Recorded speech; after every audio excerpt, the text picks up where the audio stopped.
मैं उनसे ही बात कर लेता हूँ।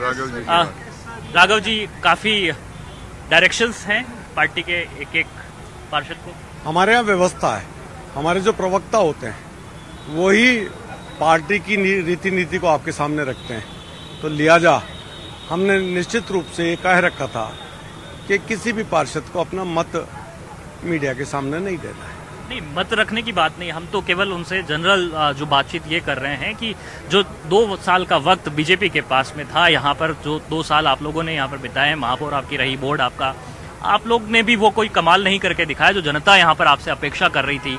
सड़कें अभी साफ नहीं है, सफाई का मुद्दा है, रोड लाइट अभी भी जो है वो डिस्टर्ब है, कई सारे और जो समस्याएं आम जन की है, तो मैं उन पर भी बात कर रहा था। मैं उस पर आपका भी मत जानना चाहता हूं कि क्या आपको लगता है कि अब कोई कमाल हो जाएगा, महापौर आज आपकी वापस से बन जाती है तो?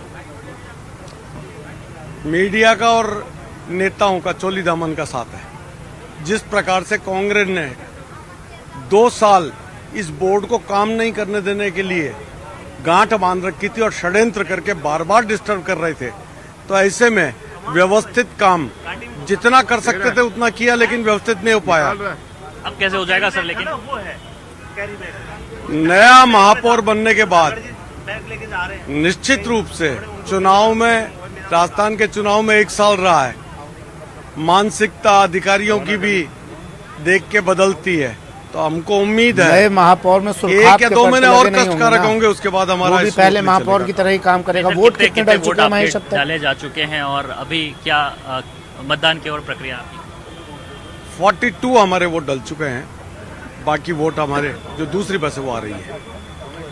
42 वोट जो है अभी वो डल चुके हैं। 100 के ऊपर जाने का एक दावा आपके खेमे से लगातार किया जा रहा है, हो जाएगा मुमकिन? सामने वाले पक्ष के डले होंगे, उसमें से कितने लोग हमारी पार्टी के सिद्धांतों से प्रभावित होकर हमारी तरफ वोट डाला होगा, वो चीज उसमें आएगी रिजल्ट में। ये बात परिलक्षित हो जाएगी दोपहर 2 बजे के बाद में। राघव जी, एक बात मैं और जानना चाहूंगा कि ये कांग्रेस की तरफ से एक आपकी बाड़ेबंदी और यहाँ से लेकर के पूरा जो मतदान स्थल तक पार्षदों को पहुंचाने का जो सिस्टम आपने किया सभी कार्यकर्ताओं को निगम ऑफिस में ला करके, उस पर उन्होंने आक्षेप लगाए हैं, उन्होंने अपना विरोध प्रकट किया कि इस तरह का कोई सिस्टम नहीं होना चाहिए, पार्षदों को स्वतंत्रता नहीं है बीजेपी के अंदर। नहीं, स्वतंत्रता वाली बात नहीं थी। हमारे यहाँ एक व्यवस्था होती है, वार्म वेलकम करते हुए हम पार्षदों को दूसरी बार वोट डालने के लिए मजबूर किया जा रहा है, तो निश्चित रूप से उनका मोरल बढ़ा रहा है, इसलिए 2-2 एक-एक कार्यकर्ता उनको लेके जा रहा था, और जहां तक हमारी सीमाएं थी वहां तक छोड़ते थे और वापस आ जाते थे। 2 बजने का इंतजार है सर, उसके बाद में ताजपोशी करवा देंगे आपके महापौर की? निश्चित रूप से होगी साहब, बहुमत जब साथ में है और बहुमत जयपुर की जनता ने हमको दिया है तो निश्चित रूप से होगी सर। फिर ये जो जनता उम्मीदें कर रही है वो उम्मीदें भी पूरी खरे उतरेंगे, बिल्कुल खरे उतरेंगे। अगले साल भी चुनाव है, 6 माह बाद आपको लग जाएगा कि भारतीय जनता पार्टी का वोट बहुत ज्यादा गहरा पहुंच चुका है। राघव शर्मा शहर अध्यक्ष हैं भाजपा के और लगातार जो है दावे यही कर रहे हैं कि शहर की जो सरकार है वो यहाँ पर ओवरऑल अपडेट दीजिए महेश। बेहतरीन तरीके से काम करेगी, जनता के कामकाज हो पाएंगे। हालांकि 2 साल में कितना काम हो पाया जी, अभी देखिए ये आप मान के चलिए कि कांग्रेस के जो पार्षद हैं वो अपना वोट यहाँ पर कास्ट कर चुके हैं, 53 वोट उनकी तरफ से डल गए हैं और 42 जो है वोट्स वो बीजेपी की तरफ से अभी डाले गए हैं।